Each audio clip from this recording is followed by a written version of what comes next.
Okay, fantastic. So, ladies and gentlemen, we're here with a very special somebody that I really admire and I'm looking up to as far as his work ethic is concerned. I've experienced some of the things that he does firsthand, and I've also connected and found some new business partners and potential clients that I will be working with if I haven't already. So, say hello to everybody, Stephen Elliot.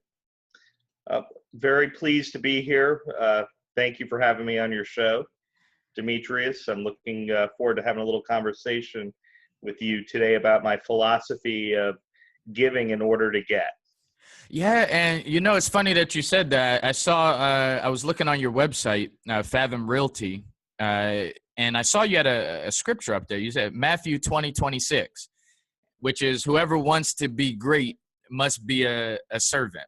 And then what you just said right there, what's the history behind you wanting to be such a servant? Is that a learned behavior? Is that something that you inherited through family? How did that become of importance to you? Well, as a very small child, I think I was both a servant and a salesman. I on one hand, I was like a little 40-year-old. I worried about what was going on in the world when I was a small child. Had a little gray hair in my head even back then, and really was concerned about injustice that was happening in the world, and really things were beyond my control as a small child. So they were worrisome and burdensome to me, but it did form me at an early age. And I was also the kid at under 5 years of age that had a little red wagon. I filled it with rocks and would go door to door selling rocks, avocados from Miami, mangoes, whatever I had, door to door when I was a kid. I always had a nice wad of cash in my pocket from selling this, doing that, talking to people, helping them. Yeah, you're definitely a man of your word. This is, and like I said, the cool thing about this interview is, and what I do with this particular show is I only do with people that I've either had a personal experience with or somebody that I know had a personal experience. And you actually gave away an iPad mini to the individual who connected as Zakira Casado. What is that about? You like giving away things for, I guess, good business, I guess. Well, in social media, oftentimes we depend on our friends, our business associates, and even strangers to get out the word for us on Facebook and other platforms.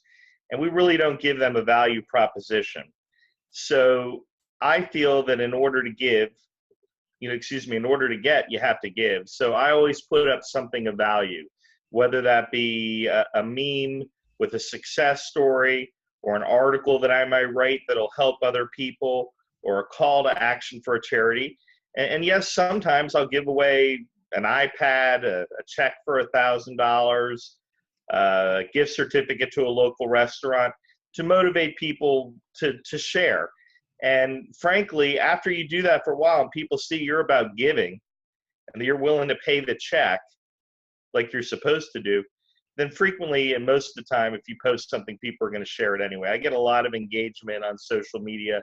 I try to share what I've learned and my wisdom because, I have a lot of similarities to that young boy, but I've learned a lot in my 48 years and have worked on myself and helped others work on themselves to be better people. And because of that, I'm a very successful business person. Man, that is definitely super cool. You even gave me something for free at the first event that I went to. You gave away free drinks. You said, I think it was your wife, and you had a team of people at the front desk. And you're like, hey, you'd like this page? We're going to give you a free drink. I was like, this is the place that I want to be at, free drink. All right, so there's a history behind these events. And I was listening to a podcast last week, and they were talking about some data and some analytics about events that I never knew about. And I've actually been on the other side of it, the bad side of events, where they said more than like 80% of people who have events, they only have one. And it doesn't matter how great that first event is. He was talking about, he went to this one event, thousands of people there, and he made so much business contact. This is a successful guy.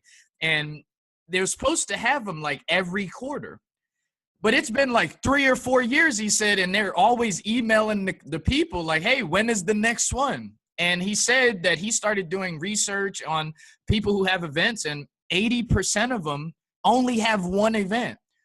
What is, you're having these things fairly often. And the one that I went to, you had at least 100 people there. And I connected with most people. Like, what's the history behind why your events are so successful? Well, first of all, I've had close to 60 events in the last 4 years, public, and maybe half that private, geared to specific industries.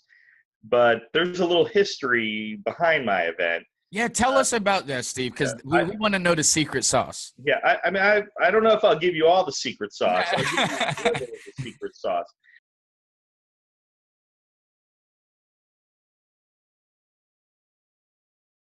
But I've worked for myself since I'm 21 years old. I just had my 48th birthday. I have never had anyone else write a check to me. I write every one of my checks. And what I found when I had all my businesses is that it's hard to promote your core business. If you go to people and you say, support me, support my business, you have a lot of haters out there. You know what I mean? Absolutely. They say they're going to support you, and they don't. They just don't. So what I would do is I would do events for people that had nothing to do with my business. So I would start a farmer's market or a music festival, a music series, an art festival, and invite the community to it with no expectation from them. And because I did good things for the community, they did good things for me. So I had an idea that that I could utilize events, specifically networking events, in order to bring the community together, help everyone in the community, be very altruistic, and that be my primary concern. But it would produce a lead funnel for me that I would never have to create another lead again. And I took that idea and refined it and spoke with many business people, and they were all very into it. They wanted to write a check immediately before I'd even done it, if you can imagine. Then I said, I know I'm onto something really good here, because people fail miserably at doing events, and they're poor at networking because they have that "it's for me" attitude. So I sold the businesses that I owned, and I became a real estate agent. I became a real estate agent primarily because I felt it was the best way to give social proof to my networking events. Because a real estate agent is someone that provides a lot of leads, a lot of referrals to other people, works with people. You know, they help people achieve goals, and they need leads to live. You know, if they aren't connected to a buyer or seller, how do you make money, right? Sure. So I put together my networking event and my systems in place and refined it and started doing them right away and consistently. My first networking event, I had 8 people at that event. I was just about to ask you that. All right. Yeah, go. And that was sort of by design, because I was looking for people that I could work with, and just to put together how the system would be and get allies or ambassadors or delegates to help me. And I would help them in turn. I mean, I told them exactly what I'm going to do for them, how I'm going to make them rock stars. You know, it's all about being a rock star and a local celebrity. So the first event had 8, the next event had 50. By the time I was at my third event, I was in the hundreds of people attending those events. And, you know, looking back at where it was and where it is, they grow all the time. If I want to have 500 people at an event, I'll have 500 people. If I want 1,000, I'll have 1,000. And with my systems, it takes me very little effort to do it. And I can concentrate when I get back home on my social media and helping the people that I met at the events. I mean, I do most of my work from this very sofa you're on, that I'm sitting on right now. A sphere of 20,000 people locally. Yeah, I mean, that's super cool. And this target audience that's going to be watching this is mainly aspiring entrepreneurs, right? You said at your first event you had 8 people. I mean, for you, obviously you had a bigger vision of it, but the average entrepreneur, they would see that as a failure because they're having their first event. They want hundreds of people there. Like, tell us a little bit about the mindset that you had, because it doesn't seem like you were phased. Of course, you may have had your, we wish a couple more people came, but you looked at those 8 people as an opportunity. You didn't get frustrated. You didn't say, I'm not doing this anymore. What was your mindset behind that at that point? Well, first of all, I had no expectation of how many people were going to show up. I wasn't trying for hundreds of people to show up. And secondly, I don't believe in failure. There's no such thing as failure in my book. It's process.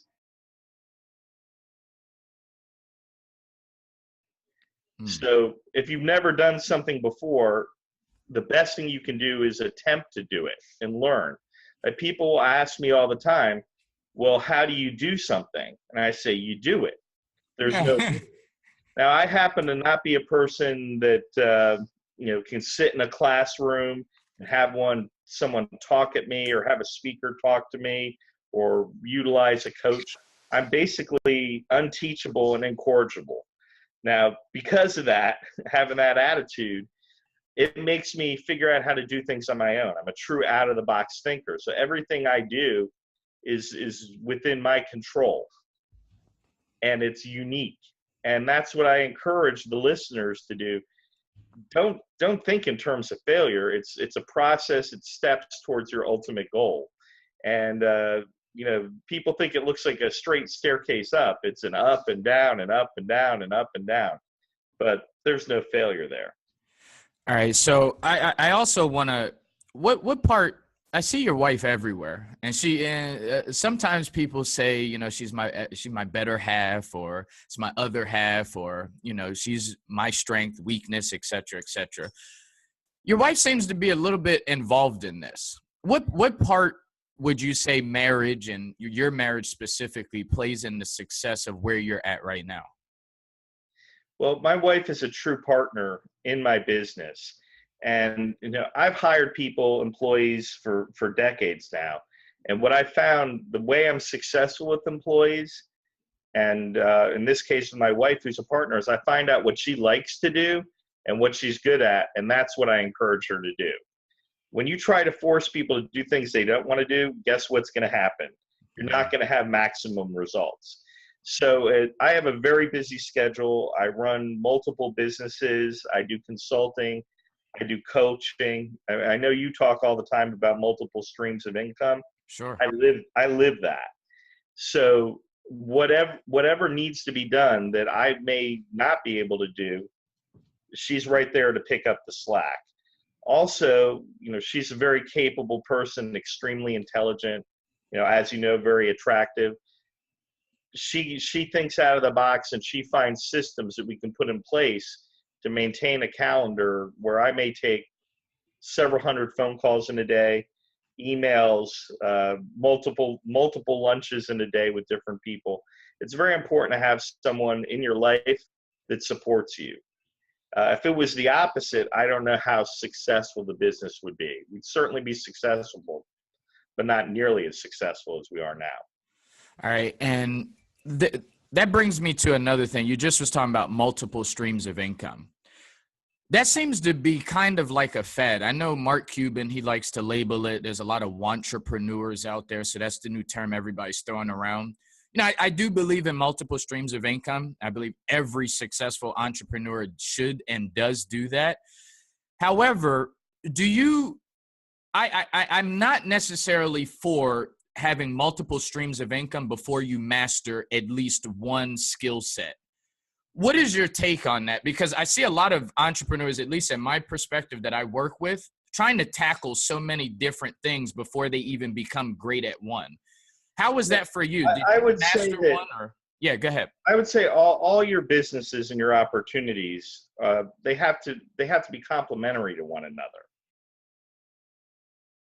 So all my businesses are connected to one another. If I knock out, think of it as a three-legged stool. I have now my North Hills Networking, which is my local event, which is the lead funnel for me for opportunity. Very important. I have my real estate business, which provides me with a very high income. I'm also the director of business development for my company, which is a national company, Inc. 500, fastest growing brokerage in the country. And my third business is Rockstar Connect, which takes all the skills I've developed over 27 odd years, 28 years, and allows me to share that with the greater community on a national scale. But all of them are connected to one another. I see your point, because there are some people that are involved in multi-level marketing that may choose 4 multi-level marketing companies Sure. before they've even demonstrated that they have skills to be successful in one.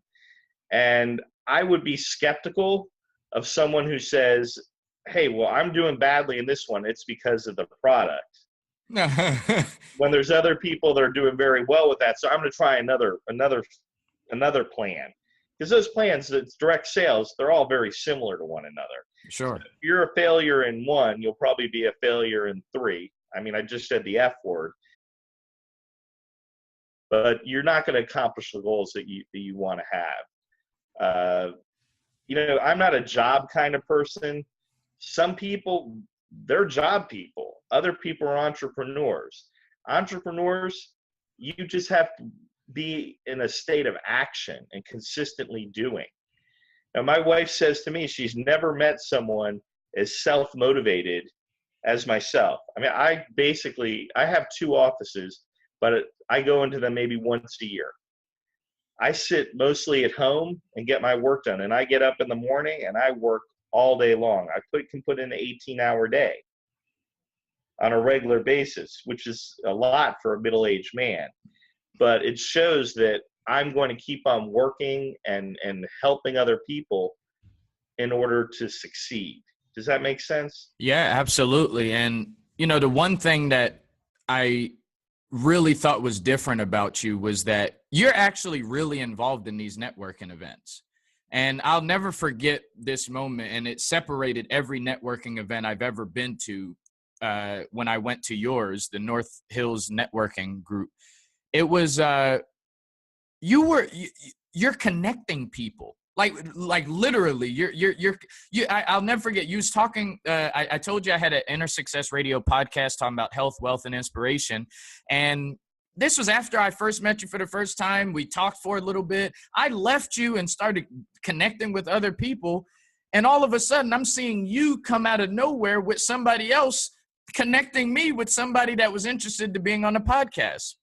Why do you think that do you notice that, or is that just your normal personality? Well, it's because that's different. It is my personality, but I do teach other people at my events how to do this. I mean, I like to go up to someone, put my hand on their shoulder and say, what are you trying to achieve?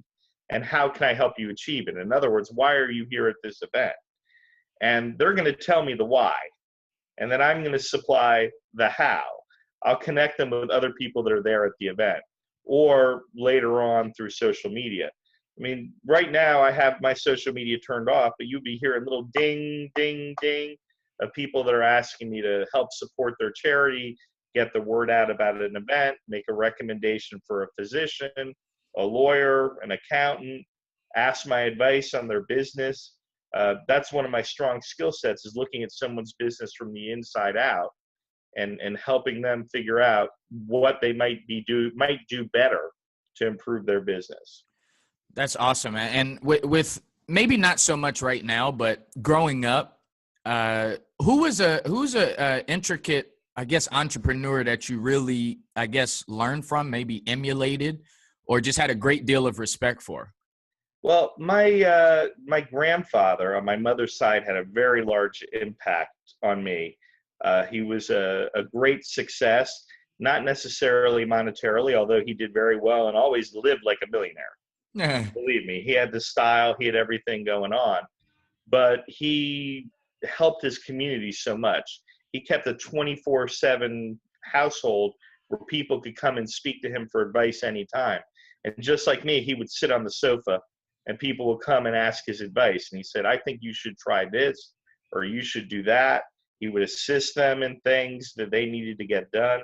And he lived a very large life. I mean, he always used to say, if I could afford to live the way I live, I would really be rich. But that being said, For me, I'm not a person that sits and listens to a lot of tapes, inspirational tapes, or go to seminars or conferences, although think they have a lot of value. I'm a big reader. I own 4 bookstores. I did that for 15 years. I read very quickly. I read hundreds of articles per day. Like to know what's going on in current events. But there are 2 books, maybe 3 books I think everyone should read. What are those? That I recommend. Zig Ziglar's Secret to Closing the Sale. And that's, when I'm saying closing the sale, that's not just an actual sale. That's just getting people to the point where they can make a decision and helping them. I mean, I started off as a social worker. That was my initial career. And as a social worker, I helped people find all the options that were available to them. I would narrow those options down to the best options, and then I would assist them in choosing the best option for them. I never dictated what they were doing. That being said, I was always closing. And when I was dating my wife, I made it very clear what my intentions were at the very beginning. Therefore, I was able to seal that deal. And Zig Ziglar gives a lot of just very nice anecdotes and stories about how to persuade people to help themselves. Because that's what we're doing. When you're in sales or you're an entrepreneur, you're really standing in as the adult or the parent and giving people justification to do the things that are right for themselves. Sure. Are you following me? Absolutely. Now, the second best book would be by Dale Carnegie, How to Win Friends and Influence People. And that's an oldie. I mean, that's a really old book. And it's all about really relationship marketing, making friends, networking, allying yourself with us. And it's laid out very simply. You don't need to read the book all the way through. The same thing with Zig Ziglar. You can just pick it up when you feel the need and get some very good information. I think all other business books after those 2 books are really derivative and repetitive. But those are the core books that I still go back to today. And then just for your soul, a really good book is by David Burns, Dr. David Burns, Feeling Good. And it's on cognitive therapy. And entrepreneurs, they're very creative. They have a fire in their mind, and they feel things very passionately. Now, that may be they feel happiness passionately, but they can be in the doldrums too and feel very alone and depressed. And I want people to know that by doing things, which is core to cognitive therapy, they will lift themselves out of that doldrum and be able to move on to the next big thing in their life. And that book, Feeling Good, is fantastic about that. And I want everyone out there to know they need to take care of their mental health, because when you're working as hard as we do as entrepreneurs, sometimes you can feel very alone. And that's another good reason to go to a networking event like a North Hills networking event. So you may be a solo entrepreneur, but you can leverage an entire group of people of thousands, so you're as big as any big corporation. That's really good. I'm gonna definitely pick up the Dr. David Burns. I do have the other 2, but I'd never heard about the Dr. David Burns, so I will be picking that one up. He is a good handbook too, and I'm sure you deal with clients all the time. Sure. Less than happy with where they are in their life, and they have to be encouraged. Well, continue what you're doing, working towards your goal, and that's going to provide you with all the happiness you need. So in a world where a lot of people in the real estate industry are complaining, right? The boom and, all of this. So talking about feeling good, have you always felt good about being in the real estate industry? Because you have a different aura about you, and it seems like you actually do. It doesn't seem like you're doing it for a paycheck. It seems like you have a purpose, like you really enjoy actually doing it and helping people. Do you love or enjoy being in the real estate industry? Well, I've never really characterized myself as a real estate agent. I'm in the business of opportunity. Real estate is an opportunity. It provides opportunities for me. It provides opportunities for my family, friends, and people in the community. If you are going to be in sales, I always try to recommend to people, try to find the most lucrative sales profession that you can be in. Mm-hmm. That being said, most real estate agents do not do well in real estate. They may only do a few transactions a year. I think the average real estate agent nationally makes under $40,000. It's very rare that a real estate agent makes six figures. But if you have your systems in place and you find something that sets you apart from everyone else, it can be an extremely lucrative position. I do better than most physicians do, most attorneys do, and there's no cap to my income. So real estate is a very good profession for someone that is entrepreneurial. It's your own business. You don't work for anyone else, especially with my company. Which is awesome. And which brings me to, I'm very curious to know. I know your grandfather played a significant part, even to the point where, you know, he used to sit on the couch and work just like you are and became really successful at it. Have you ever had to ask for help to become a successful entrepreneur? Actually, I never have. I think if you wait for help, certainly help can come to you, but if you're chasing after help, you may not receive it. That knowledge is out there, and the help is within yourself. I mean, you need to help yourself before anyone will help you. As far as in real estate, do you want some advice for people that want to go into real estate and make money in real estate? Yeah, sure. I think there's only two ways to make money in real estate. First of all, right now, we're having a situation in real estate where we have the old style brokerage firms and the brokerage firms like my own. Like my company is the Netflix of real estate. And we're putting Blockbuster out of business because the real estate brokerage firms have sold a lie to real estate agents. They basically enslave them, the old-fashioned firms. They say, you are your own business owner. You own your own business. Except in order for you to have business, you have to give us half your money to park your license with us. In return, we're going to give you leads. Do they give you leads? No. If they give you leads, believe me, they're going to charge you for those leads. So that 50% goes a lot less. Then on top of that, they're going to tell you we're going to give you training. Well, you and I know how quickly the marketplace changes. If a big organization is making curriculum to teach you how to do things, by the time it's printed, guess what? It changed. It's changed and it's dated. An entrepreneur knows you don't get rewarded for doing things exactly the same as everyone else. You need to figure out how to do it on your own. Now, in my firm, they have the training available for you. It's the latest training. It's free to you. Websites, free to you. They don't treat you like an employee. They treat you like a client, and they don't touch any of your income. They charge you a fee on every transaction just for the administration. If you had to go off on your own and pay someone to do that, it would cost you a lot more. So that's a great value. But I told you there's a second way you can make money. You can go on a team with an agent that does think out of the box if you don't think out of the box, and you can learn a lot from them. But I think what you're going to learn at that point is you're probably not an entrepreneur. You're just looking for another job. Wow. Because you're working for someone else. So at your firm, we were talking about Sarah.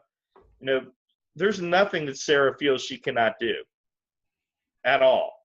If she wants to learn how to do it, she goes on the internet and she looks it up. If she wants to change the brakes on her car, she changes the brakes on her car. If she wants to find out a marketing technique for me, that information is out there.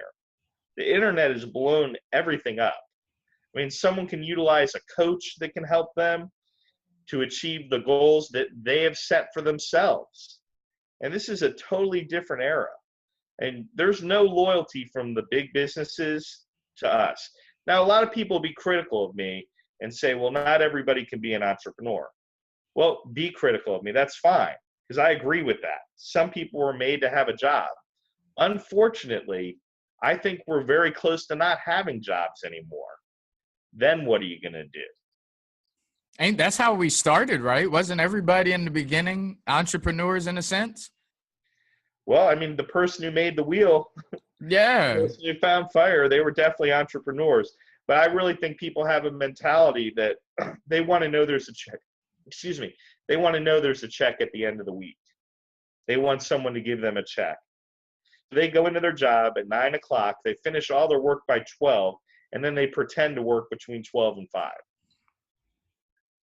My mind, I would be so bored out of my mind. I would be so incredibly unhappy. I mean, I tried that for a very brief period of time. I mean, I remember back right out of college, a summer during college interning at this really big bank. And they put me in the mailroom where you start. And there's people that were in that mailroom. I'm telling you, they were there for 30 years in that mailroom. They never went beyond the mailroom. Just, the proverbial story is you go in the mailroom and you move up. Well, I went in there and I created a system after there was in a week where I did everybody's work. All the people's work there by 12. And the manager of the mailroom, he came to me and he said, "Steven, I got to talk to you." He said, "You can't do that. We got to pretend to be working all day long or we're all going to lose our jobs." And I said, "Oh my gosh, this type of work is not for me.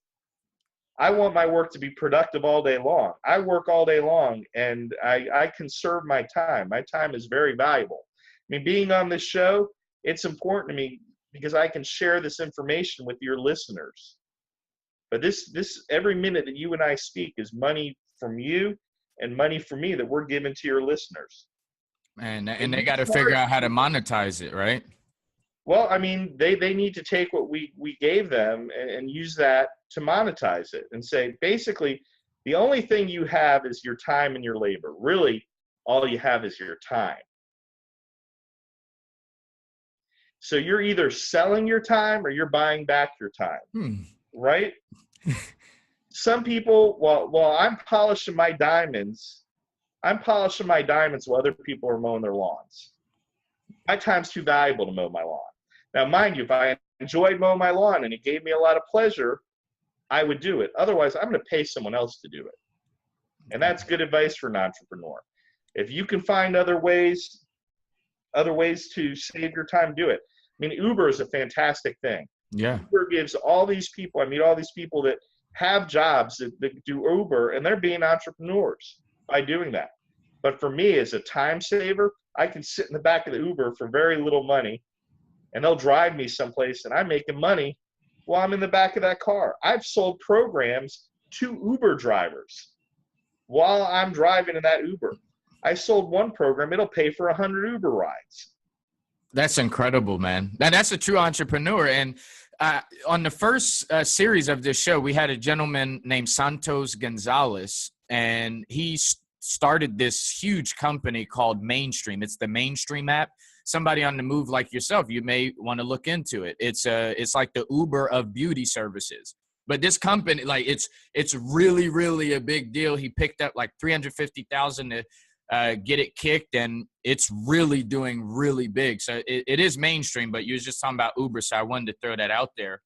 And another thing I wanted to ask you, Steve, while we're talking about this is,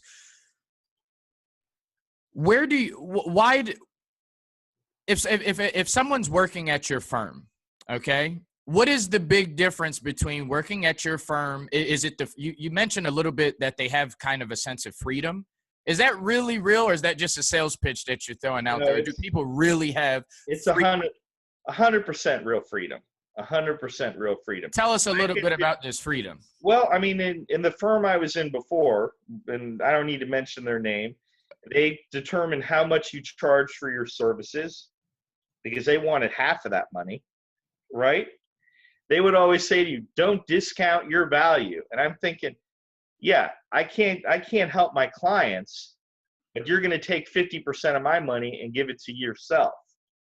I'd rather take that money and help someone else with it, put it towards my marketing, use it for a vacation, what have you. We really have 100% freedom in Fathom Realty. They don't dictate anything to us beyond what the law requires you to do as a real estate agent. We don't have weekly meetings. We don't have monthly meetings. They have meetings for new agents, but they're not mandatory. They're optional. We meet once a year at the award ceremony. Check the scoreboard. Right. There's no scoreboard. I mean, you go into the other firms, there's a scoreboard there, but why should you be competing against other people in your firm? You should be competing with yourself. Yeah. It's like, I've achieved this, now I want to achieve that. I think those scoreboards in some of those other firms are designed to make you feel bad if you're not producing enough. Well, that's a terrible cycle. You're So feeling I can imagine the award ceremony once a year gets people charged up like, oh, wow, these were my results. Now, next year, I want to come back and, get a little bit better. But you can pace it against yourself, which is really cool. right. In our company, we utilize social media. We have an internal Facebook page. Nobody knows what anybody's production is until the end of the year. I So like people are more likely to be helpful to one another because you don't see them as competition. that. You see them as colleagues that are going to help you with your business. And there's no question that you can put on there that's considered a dumb question because you just may not have experienced it. I mean, I've been in real estate for a short period of time, extremely successful. I would imagine I'll definitely be the top agent in my firm in Raleigh, maybe in the entire country this year. But I have things that I don't know as far as the law that I have to ask other people about before you make that leap and put yourself in real estate jail. All right. So I want to get to this networking program your wife was telling me a little bit about. And she quoted, wait, she had this quote. She said this networking program, and forgive me if I don't quote it properly, but she said this networking program that you guys have, it gives people an opportunity to be the Steve Elliott in their area. Yes, You have to tell me, because you got me it. feeling like I want to have a little Steve in me as well. Tell me about this networking program you have. Well, I created, I've been working on this program now for 5 years, and I have courses that I've developed over the last 2 years. I have a 10-hour course on how to be a local celebrity, create leads, generate income from networking events. It's a 10-hour course, lots of curriculum. Many people have taken it. Guess what happens when they try to implement it? It doesn't work. It doesn't work because it is so much work. I mean, I think about it. I do it 18 hours a day, and it's my system. So I know it backwards and forwards. But what I found is, I can reproduce this system so that I can create the event for you. I find the venue wherever you are in the country. I arrange that venue for you. I create all your social media. I post all your content, assist you in posting your own content, help you grow your sphere of influence into thousands of people, and you just show up once a month. That's what I've done. I've put the secret sauce so that you don't need to know the secret sauce. I just tell you your event is going to be on the 14th. Show up at 5:30 and you'll be Stephen David Elliott. Then I take go ahead. Go. I said then I utilize all that curriculum that I've produced over the years to show you how to get the maximum impact for your business. Now in sales businesses like real estate or insurance or lenders or anything where you're selling, and really we're all salespeople if you're entrepreneurs, leads are very important. You constantly need to be meeting people. It's very difficult to drag your butt all over town to every networking event and then just be one amongst many. I make it so you're the focal point, you're the rock star. And then I put ambassadors underneath you, sponsors that are going to bolster you and your event and your ability to help other people. And you can do powerful things with your network, not just making money. Making money, I'm not money motivated. I'm an altruistic person. Money is a side benefit of everything I do in helping other people. I can look in your eyes and I can see you nodding. I think you're exactly the same way. Absolutely. Because there's only so many material things you can enjoy. I don't live in a big house. I make enough money that I can qualify to go buy any home that I want and have the biggest mortgage that'll be on my shoulders for the rest of my life. I don't choose to live that way. I like security and I like helping other people. When you are a rock star, when you are a local celebrity in your community, that gives you the power to do good. And it gives you the freedom to do it the way you want. Politicians, they might have power, but do they have freedom? They don't. And this explains why you corrected me earlier. Say, I don't consider myself to be in real estate. I mean, this is just opportunity. You like connecting with people and bringing value to the marketplace. With this networking program, though, who is this not for? Who can't be a rock star? Who can't be a rock star? Well, a lot of people would say, well, if you're introverted, this wouldn't be for you. But my wife and I, and you've seen us in front of these events, we're really introverted extroverts. Get us out of the house, get us to the venue, we're great. But we'd rather stay at home with our family and, Netflix and chill. And, Uh, and a lot of people are that way nowadays. People don't go to movie theaters. They don't go to clubs anymore. I mean, it's the reality of the situation. But really, this program is for anyone. And even if they weren't to take, actually have their own networking event, they don't want to be a rock star, they don't want to have that attention, they can learn a lot from my courses that teach you how to network and how to be effective and being someone important in your community. I mean, this is a product that, we talk about return on investment with every product. I don't even think we know what return on investment is anymore. We don't even know where our business is coming from. It's coming from everywhere, from different streams, different lead generation sources. This is not a return on investment situation. This is giving yourself a network where you can achieve whatever goals you may have. So you could be a business person, you could be a charity, you could be a venue, you could be a corporation. I could take a sales team, for example, a multi-level marketing. I could take a person and 10 people from their downline and produce a networking event that will give them enough leads and people underneath them that they can maintain their downline from now until the end of time. So that's one person that could benefit from it. What if you're an attorney? Very difficult to advertise if you're an attorney. But if you put yourself in a situation where you're in front of a room of hundreds of people and you can hand out a card to every person that comes in, it's a numbers game out there in sales. The more people you can be in contact with, the more business you're going to do. I hope that answers your question just a little bit. Yeah, it definitely does. And I can encourage you guys. I see how it's all cycling together, exactly what you do. And I can't, I'm almost off to the limb where I would say, listen, if you're like 300 miles within like a 300-mile radius of the North Hills networking event, you should definitely experience it, because that gives, I'm ready to become a superstar. You call it a rock star. I'm ready to become a rock star, because if I could partner up with you in this networking program and I can be you at this event that I went to, I'm all for it, man. What do I need to do next? What's the name of the networking program? Well, I mean, go to Rockstar Connect on Facebook. It was launched recently. It's getting a lot of excitement on it. We're going to be, that's Rockstar Connect. You can friend me on Facebook. I'll add you to my pages. I may just keep you a little while as a friend. Friends I can have, but at least that way I can add you to some other groups. I'm doing an event. I just started promoting this event in South Beach 2 days ago. What's going on down in South Beach right now? A hurricane? Yeah. Well, we already have several hundred people interested, several hundred people coming to the event, and we'll have 500 people coming to that event. That's the power of my program. I can make someone a rock star anywhere. Yeah, I'm from Miami. I haven't been back to Miami in a decade. And I'm going to have the biggest reunion you can imagine at the Ritz-Carlton. I have a client right now. We set her venue in, wait for it, Fairbanks, Alaska. Ooh.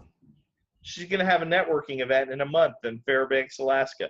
I have another client. We're going to have an event for them in Chapel Hill in a month. And another client that's going to have one in Fayetteville. And I can't wait to see their results, because I know their results, whether it be money in their pocket or joy in their heart, they're going to have those things. Very easy for us to accomplish for them. Man, that's really cool. Rockstar Connect. I know I will definitely be connecting on Facebook, and people can also reach out to me by phone as well if they like. Okay. I'll put that out for your listeners. That's 919-830-7540. If you do get voicemail, don't feel bad. I'm very busy. I'm on calls all day. When I get an opportunity, I'll reach back out to you and see how I can make you a rock star. All right. And what date is what you're going to be in South Beach? I know you have something that you're doing, but you also have this network. You have something for your networking program. Can you tell us that so I could make sure to highlight that as well? Well, the event is the overall event is Lab Coat Agents Fusion, which is in South Beach on the 25th, 26th, 27th, and 28th. You can contact me if you want information about that.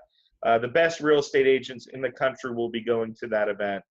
On the evening of the 26th, my wife Sarah and my partner Nick, we're going to be down there throwing a superstar networking event at the Ritz-Carlton Hotel. Absolutely free food at the event, open to all industries of anyone that's in South Florida, whether you're a real estate agent or anyone else. So you can get the experience of what it's like to be at one of these events.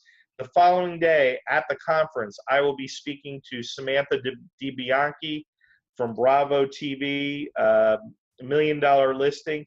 She's going to interview me about the power of networking for lead generation in business. And I hope I can share some wisdom with the people that come at the event. If you do come to our networking event Wednesday night on October 26th, maybe I'll be able to get you some tickets the next day at a greatly reduced price as well. Right, South Beach. And you're originally from, you said Miami. I'm a Miami boy, yeah. You're a Miami boy, man. South Beach is going to be crazy on October 25th, 26th, 27th, and 28th. And especially on the 26th. Yeah, especially on the 26th with Sarah and Nick, right? That's right. Mm-hmm. All right, so definitely, guys, this is definitely somebody that you want to connect with, and I definitely put a stamp of approval on it. I expect to become one of the next rock stars here with Steve Elliott, and I guess what's something that we probably don't know about you that you would like us to know about you? Something that you don't know about me. I'm pretty much an open book. My biography's out there. But if you want to know some things about me that probably people don't know, you get a lot of advice when you're in high school that you should go get a business degree. You should get a law degree. People are going to tell you what you need to do. This is for you people going to school. I have a degree in African history and Judaic studies. So a lot of people would argue I studied for unemployment. And guess what? I did study for unemployment because I don't want your damn job anyway. Now, that was a kick-ass close right there. That was a kick-ass close. And I just, again, want to thank you so much for taking time out of your busy schedule, Steve. You got me fired up, and you got me really excited about this everything. When's your birthday, by the way, Steve? I just had a birthday September 25th. And at our last networking event, I had the pleasure of 400 people singing happy birthday to me with a big giant cake my wife surprised me with that matches my beautiful business cards. And I'll tell you guys, if you're going to have a piece of marketing material, people say business cards are old-fashioned. Well, call me old-fashioned. I get more business from a business card than I get from anything else I do. Wow. Man, you dropped so many different jewels here on this interview, and I'm just going to be excited to get this out into the world. My last question, as I typically like to do here on the show, is Steve Jobs is once quoted to say that all he really wanted to do in his lifetime was to put a ding in the universe. That was the term that he used, put a ding in the universe. When it's all said and done for you and your family, what is the ding, Steve Jobs ding in the universe that you're going to put? I would say that I'm encouraging people to show up in their own life. Come out of the isolation, join communities, establish networks. I told you about when I was a small child and I was worried about the world.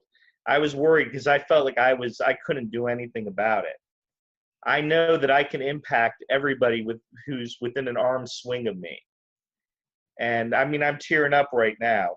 I want you to know that you may be frustrated with what's going on with the greater world, but if you impact one other person, you've saved the world. That's what you need to do. And that's what I want to have as leaving as my mark on the world. All the people that I've touched and I've helped. Man, that's really good, man. The more successful people that I meet, the more giving and caring that they are. And I don't know if you receive that because you're at you're going even further than where you're at now, but your success, is huge right now. But the fact that I know I've experienced your ability to give, like I promise you, when I was at that networking event, I've been to networking events, and you're the rock star, and you're bringing somebody to me. So it not only meant it meant something to me, not only because you connected me with someone, but it hit me because you actually heard what I said. And I know I wasn't the only one that you heard, but you heard what I said. And that right there, it stood out a lot to me, because you didn't have to do that. Maybe nothing came out of it. Maybe something would come out of it long down the line. But the fact that you heard me and that you actually took the time out to make a connection out of all the hundreds of people there, that meant a lot to me. So I want to also publicly thank you for that. Well, that's my pleasure. And I'll tell you, Facebook can be very, very powerful. I only do positive things on social media. And that's going against human nature to do that, because sometimes we just want to be nasty. But I saw a meme today, and it said, "Don't look down on anyone unless you're helping them up." And I was like, that just spoke to me. Man. All right. Let's get this thing out of here, man. Steve, thank you so much. I'll be seeing you soon, man, but continue to be successful, continue to connect with people, continue to leave your mark. And if myself or anybody that I know or any of our listeners, if you need anything, just let us know, and we'll throw it in the newsletter, or we'll bring you back here on the show or get you on our podcast or something. But thank you so much for taking time out. Tell your wife I said hello, and I'll be seeing you soon, brother. Thank you, Demetrius. And we're out of here. I appreciate it. My pleasure, man.